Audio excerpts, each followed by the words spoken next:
6가지만 기억하시면 돼요.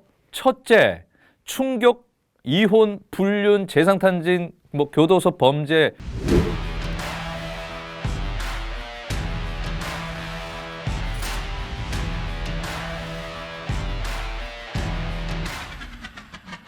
안녕하세요, 진엽입니다. 오늘도 유익한 소식을 통해서 여러분들과 함께 하겠습니다. 거짓 사실을요, 교묘하게 엮어서 만들어낸 가짜 뉴스가 사실을 바탕으로 한 진짜 뉴스를 몰아내고 있는 듯한 그런 현실이 대한민국을 넘어서요, 전 세계적으로 확산이 되는 그런 현상이 일어나고 있습니다. 가짜 뉴스가 점차 미디어 생태계 전반으로 확산되는 이 모습이요, 비단 문화예술, 연예계뿐만이 아니라 정치, 사회면까지 번지면서 사회 전반에 큰 혼란을 주고 있다는 말씀입니다. 상황이 이렇다 보니요, 정부 차원에서 대응책까지 나오고 있는데, 유튜브라는 플랫폼이 구글이라고 하는 그런 미국의 회사잖아요. 미국이라고 하는 나라는 이 표현의 자유를 중시하는 나라이기 때문에 이 가짜 뉴스의 범람을 막는 데는요, 한계가 있다고 볼 수 있습니다. 결국 이러한 가짜 뉴스는 시청자들이 스스로 가짜인지 진짜인지 구별해낼 수 있는 이 변별력, 판별력을 키울 수밖에 없는데요. 상대적으로 미디어 문화에 좀 익숙치 않은 기성세대 같은 경우는 이 자체적으로 해결책을 찾기가 쉽지 않을 것 같습니다. 더욱이 가짜 뉴스까지 포함한 뉴스와 이 정보 유통 과정에서 대중이 단순 소비자의 입장을 넘어서서 공유를 통해서 주도적으로 유통시키는 입장까지 동시에 갖게 되면서 이 고민이 더욱더 깊어지고 있습니다. 저희 어머니도요, 요즘에 카톡을 통해서 저에게 여러 가지 정보를 주세요. 이렇게 하면 건강에 좋단다. 고기 먹지 마라. 이러다가 한 몇 달 후에는 고기 먹어라. 아니, 도대체 고기를 먹어야 되는지 안 먹어야 되는지 그것도 다달이 정보가 바뀝니다. 골고루 먹어야겠죠. 네. 뭐가 맞는 정보인지 쉽지가 않습니다. 그렇죠? 우리는 건강해지고 싶은데 말이죠. 그래서요, 오늘은 가짜뉴스 구별법을 알려드리고자 합니다. 첫째는요, 충격과 공포 등 이 과도한 제목으로 어그로라고 하죠. 이 시청자를 유인하는지 확인을 해보는 것입니다. 이 트로트 가수들의 이야기를 전하는 유튜브는 엄청나게 많습니다. 그런데 다들 아시겠지만요, 이 트로트 가수들의 소식은 대부분 한 99% 이상은 기쁘고 즐거운 소식입니다. 충격이나 공포, 재산탕진, 이혼 이런 말이 들어갈 만한 내용은요, 사실상 없습니다. 정말 놀라운 사실은요, 어쩌다가 영상을 하나 봤는데요, 정동원 군이 장민호 씨에게 8억을 빌려줬다는 이 말도 안 되는 뉴스가 있더라고요. 그런데 말이죠, 그걸 믿는 분들이 많으시더라고요. 그래서 주로 돈, 파산, 이혼, 불륜, 범죄, 병, 질병 이런 것과 관련된 내용으로 썸네일을 만드는 유튜브를 주의하셔야 됩니다. 둘째는요, 의아한 뉴스가 나왔을 때 뉴스 기사를 먼저 찾아보시는 겁니다. 검증된 뉴스 기사가 있죠. 이를테면 모 가수의 충격 파산 이런 영상이 올라왔다고 한번 칩시다. 그러면 네이버 뉴스 같은 곳에 같은 내용이 있는지 먼저 검색을 해보셨으면 좋겠습니다. 이 네이버에 올라오는 기사들은요, 보통 기자협회 소속 기자들이 정상적인 취재 활동을 통해서 직접 조사한 내용들을 올리는 플랫폼이기 때문에요, 믿을 수가 있습니다. 잘못된 정보면요, 오버라고 인정하는 그런 정정 보도까지도 나옵니다. 만약에 그런 내용이 없는데 유튜브에만 돌고 있다라면 거의 99% 이상은 가짜 뉴스다라고 판단하시면 좋을 것 같습니다.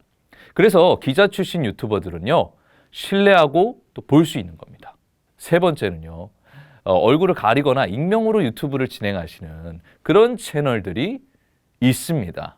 물론 익명이나 얼굴을 가리는 유튜브가 전부 가짜라는 것은 아닙니다. 하지만 이 가면 등 신분 노출을 꺼리는 이유, 그 이유가 있겠죠. 대부분은 책임 회피의 목적이 있고요. 명예훼손이나 가해자 특정, 여기서 가해자 특정이라 하면요, 이 사실 여부를 떠나서 누군가를 비방하거나 치부를 드러내는 방송으로 구독과 조회수를 올리려다가 걸렸을 때 누군지를 알지 못하도록 하기 위해서 얼굴을 드러내지 않음을 말합니다. 제가 누누이 말씀드리지만요, 이 유튜브의 위상과 영향력이 이제는 상상 이상이기 때문에요. 이 법률상 책임을 떠나서도 유튜버들이 스스로 자기 직업에 관한 윤리의식을 제고해야 된다는 것입니다. 넷째는요, 프로필을 확인하는 것입니다. 생각해 보세요. 우리가 마트에서 먹거리를 살 때도 그냥 사지 않습니다. 가격이 얼마인지, 원산지가 어떻게 되지, 유통기한은 얼마나 남았는지 이런 것들을 이렇게 확인해 보거든요. 이는요, 적어도 한 분야에서 전문적인 정보를 제공하는 이 공신력 있는 채널인지 자신의 프로필 정도는 공개를 해야 되고요. 그런 프로필을 공개해 놓으신 유튜버 분들이 있으십니다. 어떤 학교에서 또 어떤 전공을 했고 어떤 분야에서 일해 왔으며 어떤 경력들이 있는지 그게 방송인으로서의 원산지 공개입니다. 기자라면요, 어디 기자 출신이다, 아니 교수라면 어디 학교 교수인지 시청자들에게 알릴 의무와 책임이 있습니다. 이 가짜 뉴스가 혼자는 세상 속에서 이 사실 판단의 준거로 삼을 수 있도록 하는 책임 있는 자세가 유튜버들 스스로에게도요, 필요하고 실천해야 한다는 뜻입니다. 다섯째는 공유입니다. 가짜 뉴스를 보도하는 악의적인 채널임이 확인되면요, 이 공카 등을 통해서 적극적으로 공유에 나서는 가짜 뉴스를 생산하지 못하도록 시청자들이 차발적으로 노력하는 방법이 있습니다. 가장 효과적인 방법이라고 할 수 있겠습니다. 자, 마지막입니다. 스스로 부족함을 인정하고요, 전문가에게 물어보는 것입니다. 성악을 전공하고요, 평생 음악을 공부해온 저도요, 이 다른 전문 분야에 관한 가짜 뉴스를 받으면 저 역시 이게 사실 여부가 판단하기가 어려울 때가 있습니다. 대신 저는 공유받은 뉴스나 정보가 스스로에게 어느 정도 영향을 미치는 내용인지 무게를 따져서 더 중요하다고 생각되는 부분에 대해서는 교차 검증도 해보고 더 면밀하게 들여다보고 또 필요하면 주변에 관련된 전문가들에게 조언을 구하기도 해요. 실제로 제 방송에서는 전문가 인터뷰를 영상에 넣어서 내보낸 적도 있습니다. 저 역시도 모르는 분야에서는요, 더 사실 확인을 철저히 준비하는 그런 태도를 갖추는 것입니다. 물론 이렇게까지 어렵게 해야 되나 싶을 수도 있는데요. 그것은 이 가짜 뉴스를 통해서 고통받는 내 스타를 지키고 더 나아가서는 돈이든 뭐든 이 목적을 가진 일부 불량 유튜버들이 만들어내는 가짜 뉴스의 진앙지를 원천 차단하는 그런 방법이기 때문입니다. 정리하겠습니다. 6가지만 기억하시면 돼요. 첫째, 충격, 이혼, 불륜, 재산탕진, 교도소 범죄, 선정적인 제목으로 낚시하는 경우를 잘 피해가라. 두 번째, 영상을 보기 전에 네이버 앱이라든지 이런 곳을 찾아가서 기사를 찾아봐라. 그리고 세 번째입니다. 유튜버 스스로 가면을 쓴다든지 신분을 위장한다든지 이런 것들을 면밀히 살펴보아라. 그리고 네 번째, 유튜버들의 프로필을 확인해봐라. 다섯 번째, 판별이 됐다면 혼자만 알지 말고 가짜뉴스 유튜버를 팬들과 함께 공유해라. 여섯 번째요, 다 알 수 없습니다. 부족함을 인정하고 전문가에게 물어봐라. 이렇게 6가지입니다.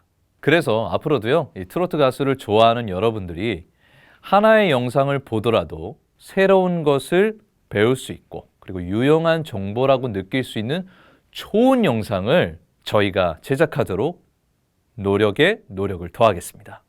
자, 이렇게 해서요, 오늘은 가짜뉴스 구별법을 여러분들과 함께 나눠봤습니다. 아, 이렇게 판단을 해야겠구나라는 그런 생각이 드시나요?